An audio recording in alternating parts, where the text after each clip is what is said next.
तो हेलो बच्चों, कैसे हो साहब। तो आज की वीडियो में हमारे पास आ चुकी है एक अदद गेयर ट्रांसपेरेंट कार। तो आज की इस वीडियो में हम इसे खोलने वाले हैं और चेक करने वाले हैं। वाह, ये तो बहुत ही प्यारी कार है। ये देख सकते हो आप, इसमें बहुत सारे गियर्स हैं, मूव करने पर मूव होती है। तो उसके अंदर 3 स्टेप्स हैं। सबसे पहला स्टेप 1 है, जिसको ऑन करने के बाद देख सकते हो कितनी ज़्यादा लाइट्स आ चुकी हैं। तो इसमें बहुत सारे फीचर्स हैं, तो आज इसको चलाने वाले हैं। तो नंबर 2 ऑन। Wow,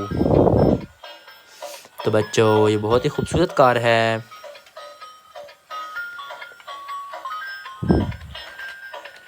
wow,